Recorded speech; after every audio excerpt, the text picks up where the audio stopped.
de documentos que cuentan una historia increíble. Una que mezcla fútbol, poder y finanzas a un nivel, vamos, estratosférico. La noticia bomba es esta. La leyenda del fútbol, Sergio Ramos, a sus casi 40 años, lidera una oferta de 400 millones de euros para comprar el Sevilla Fútbol Club, el club que lo vio nacer. Y las fuentes que nos han llegado son de lo más variadas. Hay informes de inversión deportiva con fecha de enero de 2026, comunicados de agencias, crónicas de la prensa económica. Tanto nacional como internacional. Exacto. Y hasta un análisis casi académico de toda la estructura empresarial que Ramos ha ido montando durante años.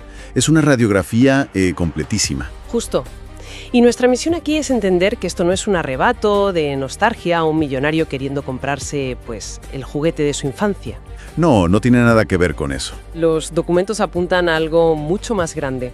Es como la culminación de un plan empresarial que ha sido diseñado meticulosamente durante 2 décadas. Totalmente. Así que hoy vamos a desmontar esa maquinaria. Vamos a ver quiénes son los cerebros detrás de la operación, cuál es la letra pequeña de esa oferta por el Sevilla y, sobre todo, qué nos dice esto de cómo ha cambiado la figura del deportista de élite. Vamos a ver qué miga tiene todo esto. Pues vamos a ello. Para empezar, queda clarísimo que Sergio Ramos no está solo en esto, ni mucho menos. De hecho, las fuentes hablan de lo llaman un triunvirato. Un triunvirato, sí. Es una especie de alianza de 3 cabezas que lleva años funcionando como un reloj suizo. La primera cabeza, obviamente, es él, Sergio Ramos, el ícono, la marca global, el capitán y ahora, pues, la cara visible de esta oferta monumental. Lógico, él es el mascarón de proa, pero la segunda pieza es fundamental. Su hermano, René Ramos. Y ojo, que los informes dejan muy claro que no es simplemente el hermano de... Para nada. Es el presidente de RR Soccer Management Agency, una agencia que él mismo fundó y que ha gestionado cada paso de la carrera de Sergio desde el principio. Se definen con palabras como profesionalismo, transparencia y confianza. Suena todo impecable, muy corporativo. Pero en los documentos también hay otra cara de la moneda, ¿verdad? Porque no todo el mundo en el sector habla de ellos en esos términos. No, claro. Hay una fuente, el agente Pedro Bravo, que fue quien llevó a Sergio del Sevilla al Madrid en 2005, que los deja en muy mal lugar. Uf. Sí, ese testimonio es dinamita pura. Pedro Bravo habla sin tapujos de las tácticas de negociación de los hermanos Ramos en las renovaciones con el Real Madrid. Utiliza palabras muy duras, chantajes, filtraciones y caducidades accidentales. Vaya. Esto, claro, embarra un poco el terreno de esa imagen tan pulcra. Sugiere un estilo de negociación extremadamente duro, de ir a la yugular cuando hace falta. René es el que ejecuta, el que está en el día a día. Vale, tenemos la cara pública y el brazo ejecutor. ¿Quién es la tercera pieza de este triunvirato? Porque según los análisis, es quizá la más importante y a la vez la más desconocida para el gran público. Es que es la pieza clave, el arquitecto en la sombra, Julio Sen. Su currículum es sencillamente la hoja de ruta para entender la sofisticación de todo este entramado. A ver. Fíjate, empieza en la auditora Arthur Andersen, una de las grandes. De ahí salta a ser director general del Real Madrid en 1999, en plena era de los galácticos. Él gestionó desde dentro la modernización del club. Vio cómo se negociaban los contratos más complejos, los derechos de imagen de estrellas mundiales. O sea que aprendió el negocio desde la sala de máquinas del club más grande del mundo. Exacto, lo vio todo. Y con todo ese conocimiento, en 2011 cofundó Sen Ferrero Asociados. Las fuentes la describen como la mayor boutique legal de Europa especializada en derecho del deporte y el entretenimiento. No es un despacho de abogados al uso, entonces. Para nada. Es el lugar al que acuden las grandes estrellas cuando tienen que montar estructuras fiscales y empresariales complejas. O sea que Sen no es el típico abogado que te revisa un contrato. Es el que te construye el rascacielos entero. Lo que manejamos es muy gráfico. ¿Qué dice? Describe a Sen como el que aporta el esqueleto estructural a todo el Imperio Ramos. Es el que diseña los huesos, la estructura corporativa para que todo se sostenga, legal y financieramente. ¿Y si Sen es el esqueleto? René Ramos sería el sistema muscular, el que le da la fuerza y el movimiento en las negociaciones del día a día. Y Sergio, la piel, la imagen que lo recubre todo. Esta estructura de 3 cabezas lleva años operando así. Y con ese equipo tan potente detrás, ahora ponen el foco en el Sevilla. Hablemos de la oferta que han puesto sobre la mesa, porque según los documentos es una operación con muchísima letra pequeña. ¿Qué sabemos exactamente? Pues los datos básicos son claros y coinciden en todas las fuentes. La oferta valora el club en 400 millones de euros. Es lo que en el mundo financiero se llama valor de empresa o enterprise value, ¿Qué significa eso exactamente? que básicamente incluye tanto el valor de las acciones como la deuda que asumes. Sergio Ramos es la cara, pero se especifica que el músculo financiero, el dinero gordo, proviene de un fondo de inversión estadounidense cuyo nombre no ha trascendido. Y el objetivo no es comprar un paquetito de acciones, ¿verdad? Van a por... A por todo, el 100%. Quieren el control total para, y esto es clave, acabar con la guerra civil que vive el club. Claro, el contexto del Sevilla es fundamental para entender por qué esta oferta llega justo ahora. El club está sumido en una crisis muy profunda. Profundicemos en eso. ¿Cómo de mala es la situación en el Sevilla? Pues es un cóctel explosivo. Por un lado, una crisis financiera con una deuda reportada que ronda los 180 millones de euros. Eso limita mucho la capacidad de fichar y operar. Pero casi peor es la crisis institucional. A eso iba. La propiedad del club está increíblemente fragmentada, dividida en pequeñas participaciones entre varias de las familias históricas de la ciudad. Y desde hace años hay una lucha de poder encarnizada, casi una saga familiar, entre las distintas facciones de la familia del Nido. Una batalla constante en las juntas de accionistas que paraliza el club. Exacto, un club en guerra consigo mismo y ahogado por las deudas. El escenario perfecto para que llegue un comprador externo. Y no son los únicos que lo han visto. Las fuentes mencionan otras ofertas sobre la mesa, como la llamada Tercera Vía, impulsada por empresarios sevillanos como Lap y Quintero, que buscan una solución, digamos, local. Pero la oferta de Ramos es la que más ruido está haciendo. Sin duda. Y se está moviendo muy rápido. Las crónicas son muy detalladas. Hablan de los días 15 y 16 de enero de 2026. Describen cómo Sergio, René y Julio Sen, el triunvirato al completo, viajan en un jet privado a Sevilla. No van a la ciudad deportiva, ¿no? Es todo más discreto. Mucho más. Organizan una reunión informal en el Hotel NH Collection.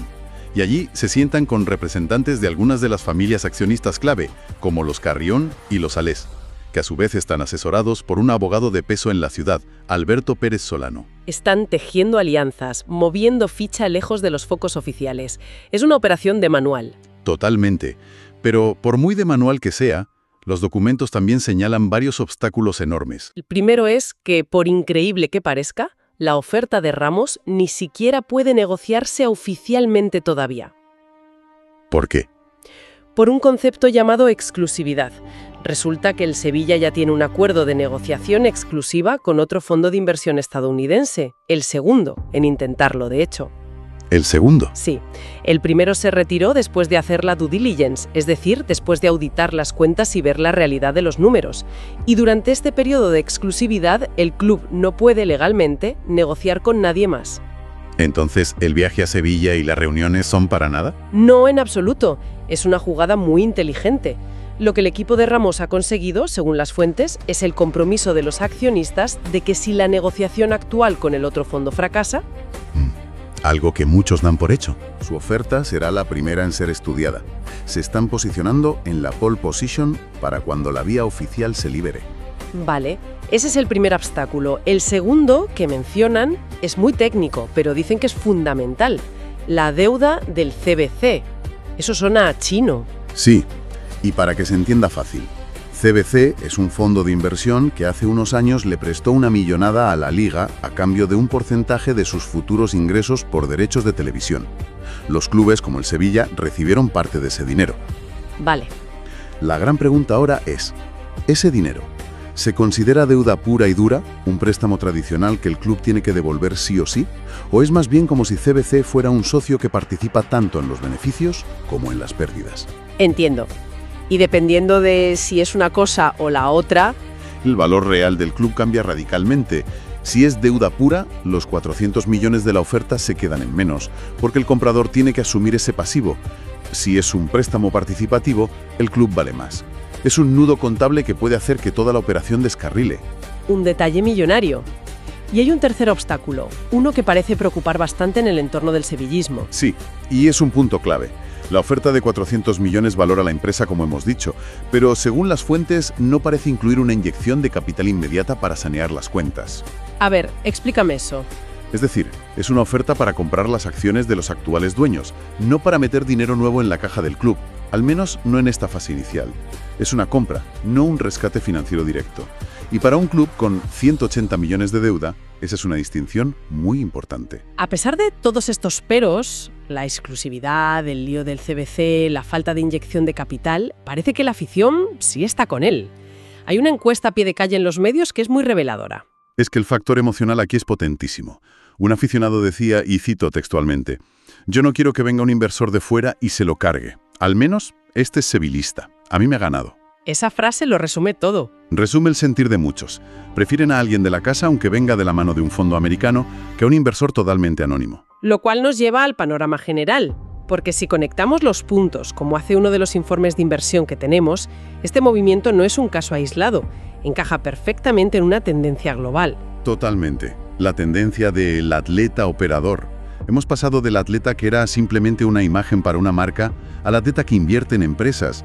Y ahora estamos en la fase del atleta que quiere ser el dueño de la empresa. El que toma las decisiones. Exacto. Figuras como LeBron James con su productora o su participación en el Liverpool, o Piqué con la Copa Davis. Ramos está llevando ese modelo al siguiente nivel. No solo invertir, sino comprar la institución que te formó. Y los análisis de su estructura corporativa demuestran que, como decíamos al principio, esto no es un capricho. Hay detrás una estrategia de patrimonio a largo plazo que da vértigo. Hablan de la sociedad principal Sermos 32 SL. Exacto. Y no es una sociedad pantalla para cobrar sus derechos de imagen. Ya en 2019, mucho antes de esta oferta, los informes decían que Sermos 32 SL tenía activos por valor de casi 55 millones de euros. Pero lo fascinante es ver cómo diversifica esas inversiones. No es el típico futbolista que se compra casas de lujo. Para nada. Es que aquí se habla de un proyecto urbanístico gigantesco en Madrid, en la zona de Los Berrocales. Construir 22.000 viviendas. Eso son palabras mayores. Eso no es una inversión, es ser un promotor inmobiliario a gran escala. Son palabras de magnate. Y al lado de ese proyecto de 60 millones de euros, tienes algo que podría parecer un hobby, como su yeguada, la yeguada SR4. Pero no es solo un hobby, es una marca de prestigio en el mundo ecuestre, otro activo que genera valor. Y para rematar, algo tan poco glamuroso, pero tan increíblemente rentable como la gestión de aparcamientos, que te proporciona un flujo de caja constante y seguro. Es un portafolio de inversión de manual, un pilar de alto crecimiento y riesgo como el inmobiliario, un pilar de marca como los caballos y un pilar de ingresos estables como los parkings. Está todo pensado. Está todo perfectamente pensado, y esa integración es lo que un análisis académico denomina el modelo Ramos. La gestión familiar y agresiva de René, la arquitectura legal y financiera de élite de Sen y la marca global de Sergio. Juntos han construido un imperio empresarial. La compra del Sevilla no es el inicio de nada. Es la coronación de todo ese proceso. Un momento, entonces, lo que sugieren las fuentes es que Sergio Ramos no es solo el comprador, sino que es una especie de escudo de relaciones públicas para un fondo de inversión que de otra manera sería visto como un buitre. Exactamente, has dado en el clavo. Es la cara amable de una operación financiera muy dura. Uno de los análisis lo plantea así de claro. El rol de Sergio Ramos en esta operación es sanear la percepción de una adquisición por parte de un fondo de capital riesgo. Claro. Piensa en la diferencia abismal entre los dos titulares posibles. ¿Un fondo de inversión americano compra el Sevilla? Suena a deslocalización, a pérdida de identidad, a especulación. Suena a miedo. En cambio, Sergio Ramos vuelve a casa para salvar a su club. Es una narrativa épica, casi cinematográfica. Es el hijo pródigo que regresa para poner orden. Y ese valor narrativo, según estos análisis, es tan importante para el éxito de la operación como los propios 400 millones. El valor de Ramos aquí no es solo financiero, es puramente narrativo. Y todo esto, además, le obliga a él personalmente a tomar la decisión más importante de su carrera, porque hay un conflicto de intereses evidente, ¿no? Es el punto final de su carrera como jugador. Las normas de la liga son claras. No puede ser propietario de un club y a la vez jugar en la misma competición. A sus 39 años, recién terminado su contrato en la Liga Mexicana, esta oferta le sitúa en una encrucijada definitiva. Es una elección binaria. O sigue siendo futbolista o se convierte de una vez por todas en propietario. Es el fin de una era y el comienzo de otra para él. Entonces, si unimos todas las piezas, ¿qué significa todo esto? Los documentos que hemos analizado hoy no cuentan solo la historia de un intento de compra de un club de fútbol. Lo que describen es la metamorfosis definitiva del atleta de élite. La transformación del jugador en una institución en sí misma. Un viaje planificado durante 20 años que va del césped del Sánchez Pizjuán al consejo de administración de ese mismo estadio. Ejecutado por ese triunvirato que ha demostrado ser implacable y, tremendamente eficaz. Así es. Así que la pregunta final que nos dejan estas fuentes no es solo si Sergio Ramos conseguirá o no comprar el Sevilla. Eso, al final, es casi lo de menos. La verdadera cuestión, la que tiene implicaciones para todo el deporte global, es si el modelo Ramos, esta fusión de marca personal planetaria, gestión familiar de máxima confianza y alta ingeniería financiera, se va a convertir en el nuevo manual de instrucciones para las futuras estrellas que busquen no solo construir un legado en el campo, sino también ser dueños de las instituciones que los vieron nacer.